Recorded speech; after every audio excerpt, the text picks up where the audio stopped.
The moment my mother-in-law stood up at the shareholders' meeting and pointed at me, I didn't flinch, I just looked at her. And that stillness, that silence is what broke her. But I'm getting ahead of myself. My name is Lena. I'm 31 years old, and for 4 years I was invisible to the family I married into. Not invisible the way shy people are invisible. Invisible the way a piece of furniture is invisible. Present, functional, unremarkable. My mother-in-law, Carol, set the tone on the very first Thanksgiving I attended as her son's girlfriend. She looked me up and down at the front door, smiled with just her teeth, and said, "Oh, you're the one from Ohio." Not my name. Not welcome. Just a geographic fact delivered like a verdict. My husband's name is Preston. We met in graduate school at Georgetown. He was finishing his MBA, I was finishing my law degree. We were both broke, both exhausted, both living on dining hall coffee and ambient anxiety. He fell in love with me in the campus library at 11 at night, when I fell asleep in the middle of arguing with him about contract theory. He told me later that was the moment. I still don't fully understand why. But I loved him back. Completely. And I thought that was enough. Preston's family had money. Old money, the kind that doesn't talk about itself.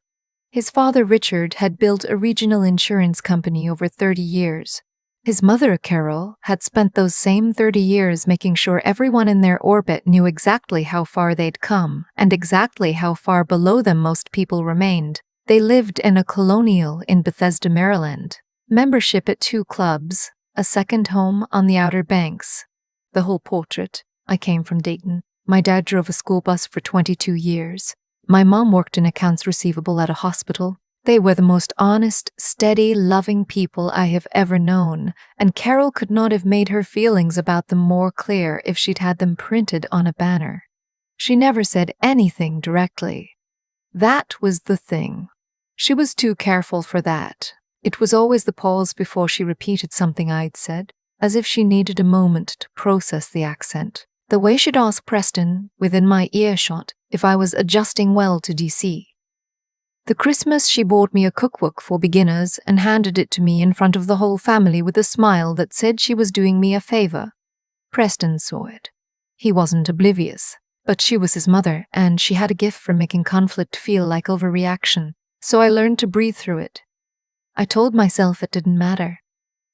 I passed the bar. I took a position at a mid-sized firm in downtown DC doing corporate transactional work. I was good at it. Within 3 years, I'd made senior associate. Within 4, I was being considered for partner.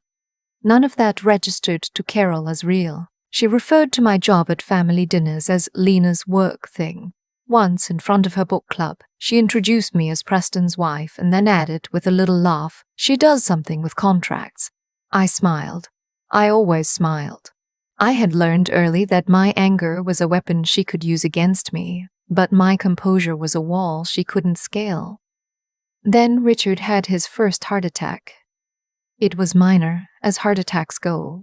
A warning, the doctors called it. He was 67, moderately overweight, and had been running Hartwell Insurance with a management style that belonged to the 1990s. After the hospital, he came home and started talking about transition. He had 2 children, Preston, who'd worked at the company for 3 years in operations, and Preston's sister Diane, who'd spent a decade as CFO and who everyone assumed would take over. What no one knew yet, not even Preston, was that Richard had been quietly restructuring the company's ownership for 18 months, and that I was the reason why. 14 months before Richard's heart attack, he had called me. Not Preston. Me. He asked if we could meet for lunch without telling anyone. I almost said no. I thought it was some kind of test or another attempt to make me feel like a satellite. But something in his voice was different. Tired, maybe. Or honest. We met at a place near his office in Rockville. He ordered a Reuben and didn't touch it. He told me he'd been watching me for 4 years. He said he saw what Carol did and he was ashamed that he'd let it go on as long as it had. I didn't say anything. I had learned to wait. Then he slid a folder across the table. He'd had his estate attorney run a full assessment of Hartwell Insurance's capitalization structure. The company was technically solvent, but it was undercapitalized for the market it was trying to compete in. The reserves were thin. If they had 2 bad quarters in a row, which in the insurance business is always one bad hurricane season away, they'd have a serious problem. Richard knew it. His board was starting to suspect it, and he was running out of time to fix it before his health forced someone else's hand. He wanted to bring in a strategic investor, someone who understood deal structure, who could come in quietly, take a minority position, and help stabilize the balance sheet without triggering a full acquisition. And he wanted to know if I could help him find that person. Not as a family member, as a lawyer. I told him I needed a week to think. Then I called my mentor from law school, a woman named Dr. Ann Caldwell, who now ran a private equity advisory firm out of Chicago, and I told her about Hartwell. She was interested.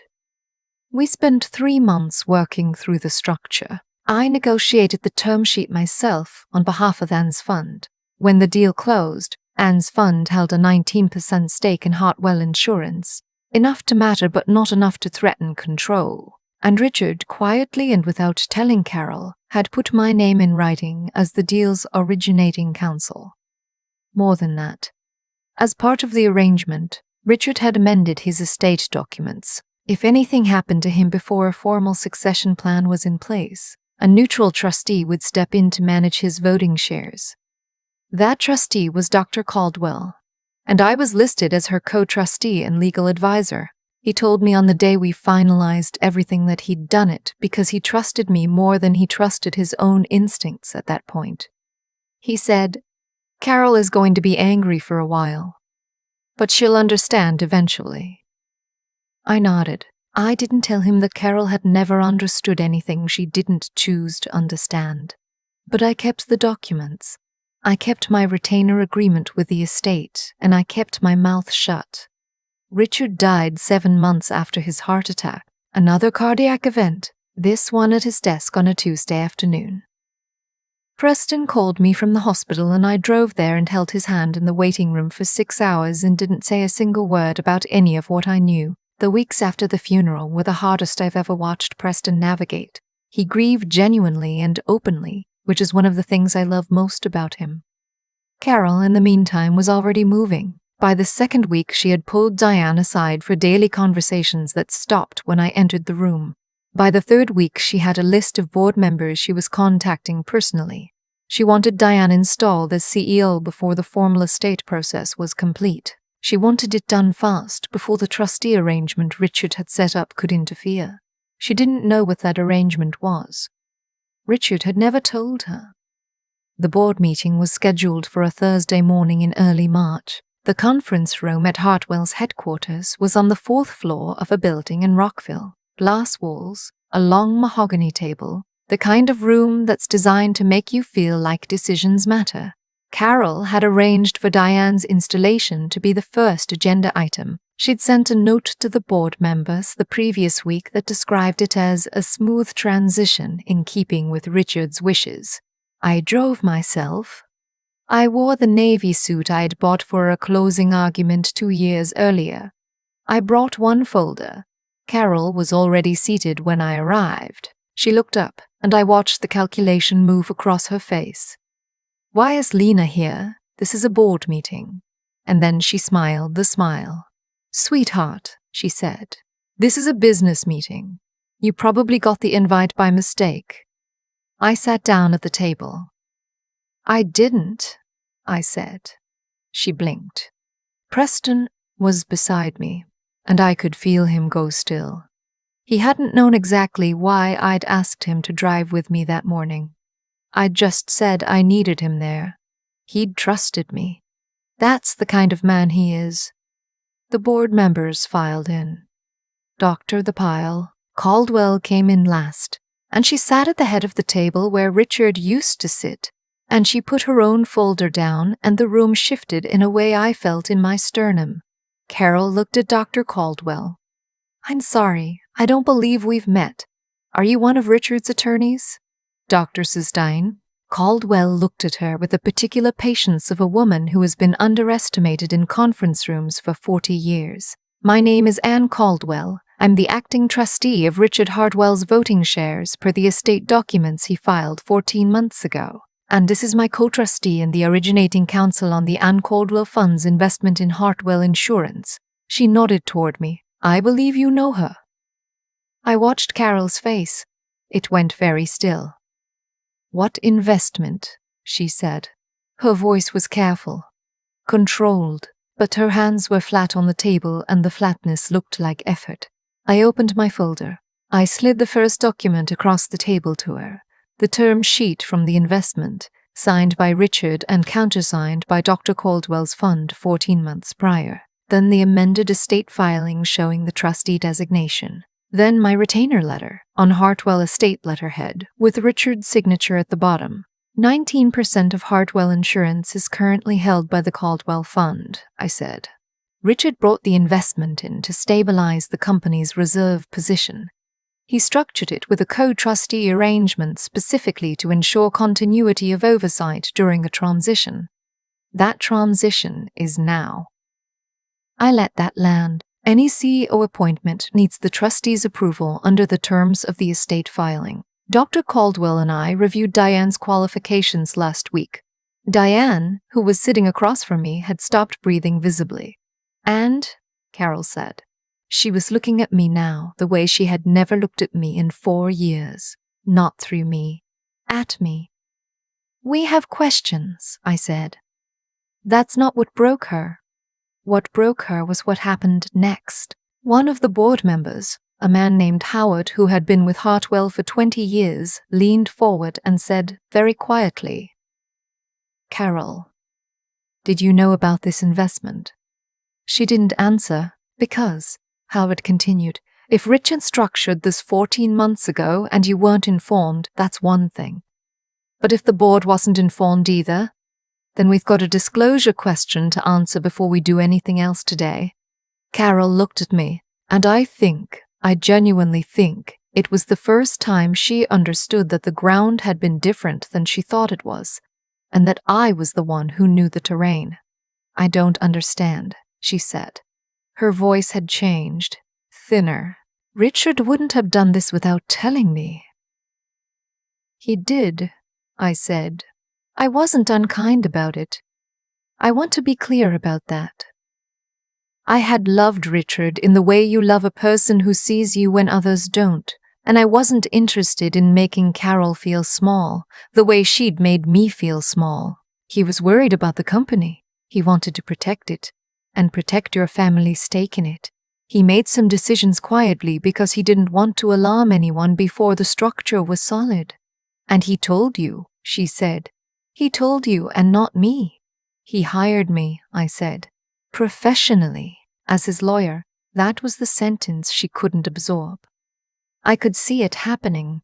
The recalibration, the reframing, the slow arrival of a truth she had been successfully avoiding for 4 years. The woman she had written off, whose job she called a work thing, whose hometown she'd used as a punchline, had been her husband's trusted legal counsel on the most important business transaction of his final year, had structured the deal that would now govern what happened to everything Richard had spent his life building. The board voted to table Diane's appointment pending a full legal review of the estate documents.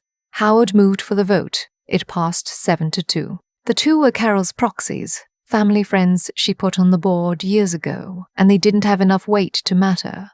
After the meeting, in the hallway outside the conference room, Carol stopped me. Preston was a few steps ahead, talking to one of the board members. Dr. Caldwell had gone back to the elevator. It was just us. You planned this, she said. I thought about that. Richard planned it, I said. I did my job. Don't. She shook her head. Her eyes were bright in a way that could have been anger or something else. Don't be modest. It doesn't suit you. That surprised me. It was the most honest thing she'd said to me in 4 years. He respected you, she said. She looked like it cost her something to say it. He told me once that you were the sharpest person in any room you walked into. I didn't listen. I thought he was just being kind to Preston. She exhaled. I think I owe you an apology. I looked at her for a long moment. I thought about every Thanksgiving, every cookbook, every Lena's work thing, every time she'd introduced me without my name. You do, I said, and then I walked back to my husband. The formal succession process took 4 months. Dr. Caldwell and I worked with the board to conduct a proper search. In the end, Diane was appointed CEO. She was qualified. She knew the company, and she'd had nothing to do with how Carol had treated me. We negotiated a board observer seat for the Caldwell Fund that would remain in place for the life of the investment. Hartwell Insurance is stable now. They brought in a new head of risk management, rebuilt their reinsurance structure, and closed last year with their best reserve position in a decade. Carol and I are not close. I don't think we ever will be, but she calls Preston every Sunday, and sometimes she asks to speak to me too, and she says my name when she does. Not sweetheart, not Preston's wife, Lena. My name. Preston asked me once, about a year after all of it, why I hadn't told him sooner. About the investment, the trustee arrangement, any of it. I told him the truth. I hadn't been sure it would matter until it did. And I hadn't wanted him to carry the weight of knowing something that might never become necessary. He was quiet for a while. Then he said, my dad picked well. I asked him if he meant the fund or me. He said, both. But mostly you. We were in our kitchen in Northwest DC when he said it, early on a Saturday morning, sunlight coming through the window over the sink. I had a coffee mug in both hands. It was the most ordinary moment. And I thought about my dad driving his bus route through Dayton every morning for 22 years. And my mom at her desk entering numbers into a system that would help people pay for the worst moments of their lives. And I thought, this is what they gave me. Not money. Not a name anyone recognized. The knowledge that showing up quietly and doing the work and refusing to disappear is not weakness. It's the longest game there is, and it wins. I think about my dad a lot when I look back on all of this.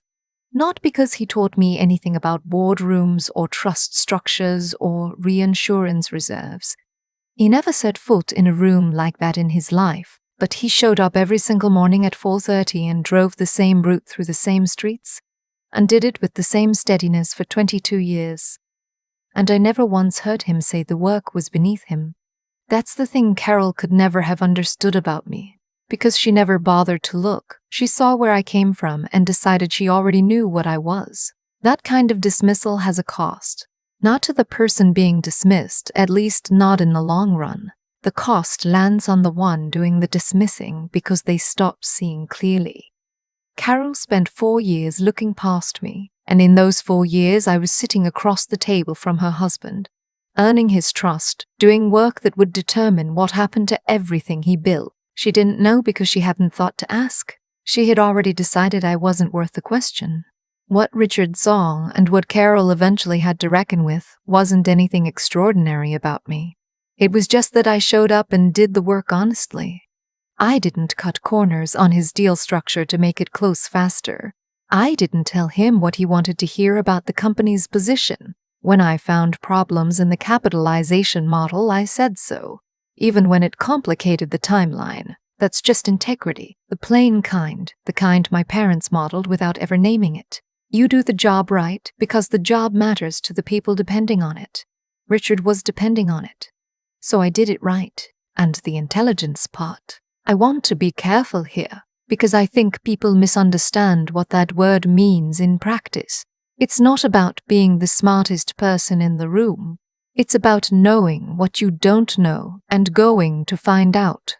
I called Dr. Caldwell because I knew she understood that market better than I did. I spent 3 months on the term sheet because I knew the details mattered more than the speed.